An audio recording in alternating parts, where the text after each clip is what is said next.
Hello, hi, ನಮಸ್ತೆ. ನಾನು ಸುಜಾತ ಶೆಟ್ಟಿ. ನಮ್ಮ ಕುಂದಾಪುರ ಕೈರುಚಿಗೆ ಸ್ವಾಗತ ಕೋರ್ತಾ ಇವತ್ತೊಂದು ತುಂಬ ಹೆಲ್ದಿಯಾಗಿರುವ ಬ್ರೇಕ್ಫಾಸ್ಟ್ ಮಾಡಿ ತೋರಿಸ್ತಾ ಇದ್ದೀನಿ. ಏನಿಲ್ಲ, ಸಿಂಪಲ್ಲು. ಹೆಸರು ಕಾಳನ್ನು ಒಂದು ಮೊಳಕೆ ಕಾಳು ಕಟ್ಟಿ ಇಟ್ಕೊತೀನಿ ಒಂದಿನ. ಹಾಗೆ ಅಕ್ಕಿನ ರಾತ್ರಿ ನೆನೆಸ್ಬೇಕು. ನೀವು ಸೇಮ್ ನೀರು ದೋಸೆಗೆ ನೆನೆಸ್ತೀರಲ್ಲ, ಅಕ್ಕಿ ನೆನೆಸುವಾಗ ಅಕ್ಕಿ ಜೊತೆ 2 ಮೆಂತ್ಯ ಕಾಳು, ನಂತರ ಇದು ಹಾಕಬೇಕು, ಅಕ್ಕಿ ಮೆಂತ್ಯ ಇಷ್ಟು ಹಾಕಿದರೆ ಸಾಕು. ಮತ್ತೇನು ಬೇಡ, ಉದ್ದಿನಬೇಳೆ ಬೇಡ, ತೆಂಗಿನಕಾಯಿ ಬೇಡ, ಏನೂ ಬೇಡ ಫ್ರೆಂಡ್ಸ್. ಇದು ತುಂಬ ಚೆನ್ನಾಗಿ. ಕೆಲವರು ಏನು ಮಾಡ್ತಾರೆ, ಅಕ್ಕಿ ಮತ್ತು ಹೆಸರು ಕಾಳು ಒಟ್ಟಿಗೆ ನೆನೆಸ್ತಾರೆ. ನಾನು ಮೊಳಕೆ ಕಟ್ಟಿ ಇಟ್ಕೊಂಡಿದ್ದೀನಿ.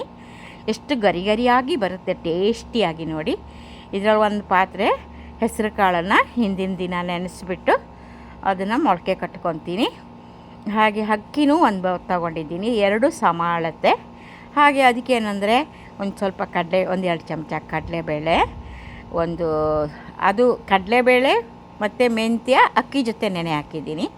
ಆಮೇಲೆ ಶುಂಠಿ, ಹಸಿಮೆಣಸಿನ್ಕಾಯಿ, ಜೀರಿಗೆ, ಓಂಕಾಳು, ಕೊತ್ತಂಬರಿ ಸೊಪ್ಪು, ಆಮೇಲೆ ಉಪ್ಪು, ಒಂಚೂರು ಸಕ್ಕರೆ, ತುಂಬ ಜಾಸ್ತಿ ಇಲ್ಲ, ಎಲ್ಲ ಅರ್ಧ ಸ್ಪೂನು. ಉಪ್ಪು ಮಾತ್ರ ರುಚಿಗೆ ತಕ್ಕಷ್ಟು. ಬೆಣ್ಣೆ 4 ಚಮಚ ಬೆಣ್ಣೆ, ತುಪ್ಪ, ಹಾಗೆ ಒಂದು ತೆಂಗಿನ ಎಣ್ಣೆ, ಕೊಬ್ಬರಿ ಎಣ್ಣೆ 1-2 ಚಮಚ, ಅವು ಎರಡೂ ಒಟ್ಟು ಮಿಕ್ಸ್ ಮಾಡ್ಕೊತೀನಿ. ಆಮೇಲೆ ಇವಾಗ ತೊಳೆದಿಟ್ಟಿರೋ ಅಕ್ಕಿನ ಮಿಕ್ಸಿ ಜಾರಿಗೆ ಹಾಕ್ಕೊಂಡು ಇದ್ರ ಜೊತೆ ಎಲ್ಲ ಹಾಕ್ಕೊತೀನಿ. ಈ ಕಡಲೆಬೇಳೆ, ಮೆಂತ್ಯ, ಆಮೇಲೆ ಹಸಿಮೆಣಸಿನ್ಕಾಯಿ, ಶುಂಠಿ. ಈ ಮೊಳಕೆ ಎಷ್ಟು ಚೆನ್ನಾಗಿ ಬಂದಿದೆ ನೋಡಿ. ಇವಾಗ ಸೆಕೆಗಾಲ ಆದರೆ ಬೇಗ ಮೊಳಕೆ ಬರುತ್ತೆ, ಚಳಿಗಾಲ ಆದರೆ ಇನ್ನೂ ಸ್ವಲ್ಪ ತಡ ಆಗುತ್ತೆ. ಶುಂಠಿ 1/2 ಇಂಚು ಚಿಕ್ಕದಾಗಿ ಹಚ್ಕೊಂಡಿದ್ದೀನಿ. ಹಾಗೆ ಇದು ಹಸಿಮೆಣಸಿನ್ಕಾಯಿ, ಆಮೇಲೆ ಚಟ್ನಿ ಜೊತೆ ತಿನ್ನಬೇಕು. ಈಗ ಒಂದು 4-5 ಹಸಿಮೆಣಸಿನ್ಕಾಯಿ ಹಾಕ್ಕೊಂಡಿದ್ದೀನಿ. ಕೊತ್ತಂಬರಿ ಸೊಪ್ಪು 1 ಹಿಡಿನೂ, 1/2 ಹಿಡಿನೂ ಹಾಕ್ಕೊಂಡಿದ್ದೀನಿ. ಹಾಗೆ ಜೀರಿಗೆನೂ ಇದಕ್ಕೆ ಹಾಕಿ ರುಬ್ತೀನಿ, ಜೀರಿಗೆ. ಈಗ ಸ್ವಲ್ಪ ಉಪ್ಪು ರುಚಿಗೆ ತಕ್ಕಷ್ಟು, ಆಮೇಲೆ ಚೂರು ಸಕ್ಕರೆ. ಅದು ಏನು ಗರಿ ಗರಿಯಾಗಿ ದೋಸೆ ಬರೋಕ್ಕಂತ ಹಾಕ್ತೀವಿ, ಮಸಾಲ ದೋಸೆಗೂ ಹಾಕ್ತೀವಿ ಸಕ್ಕರೆನ. ಈಗ ಅದಕ್ಕೆ ಬೇಕಾಗುವಷ್ಟು ನೀರು ಹಾಕಿಬಿಟ್ಟು ನೈಸಾಗಿ ರುಬ್ಕೊತೀನಿ. ಅಕ್ಕಿ, ಮೊಳಕೆ ಹೆಸರು ಕಾಳು ಇದೆಲ್ಲ ಹಾಕಿ ನೀವು ನೈಸಾಗಿ ನೀರು ದೋಸೆ ರುಬ್ತೀವಲ್ಲ ಆ ಥರ ಮಾಡಬೇಕು. ಆದರೆ ತೆಳ್ಳಗೆ ಮಾಡ್ಕೋಬಾರ್ದು, ಸ್ವಲ್ಪ ಗಟ್ಟಿ. ಉದ್ದಿನ ದೋಸೆ ಅದಕ್ಕೆ ತೊಗೊಂಡು ಬಂದೀವಿ. ಈ ಕಲ್ಲರ್ ನೋಡಿದರೆ ಮಕ್ಕಳು ಇಷ್ಟಪಟ್ಟು ತಿಂತಾರೆ ಅಂತ ತುಂಬ ವಾರಕ್ಕೆ 1 ದಿನ 2 ದಿನ ಮಾಡ್ತೀನಿ. ತುಂಬ ಟೇಸ್ಟಿ ಇರುತ್ತೆ, ಗಮ್ಮನ್ನುತ್ತೆ.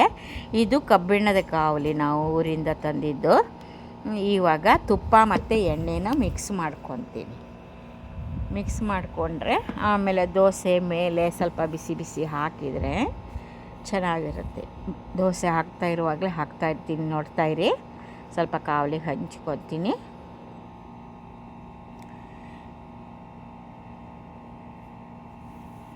ಮೊಳಕೆ ಹೆಸರು ಕಾಳು ತುಂಬ ಒಳ್ಳೆಯದು. ಒಬ್ಬೊಬ್ಬರಿಗೆ ಹಸಿ ತಿಂದರೆ ಆಗಲ್ಲ ಮೊಳಕೆ. ಸ್ವಲ್ಪ ಈ ಥರ ಬೇಯಿಸ್ಕೊಂಡು ದೋಸೆನೋ ಏನೋ ಮಾಡ್ಕೊಂಡು ತಿಂದರೆ ಒಳ್ಳೆಯದಲ್ವ ಫ್ರೆಂಡ್ಸ್.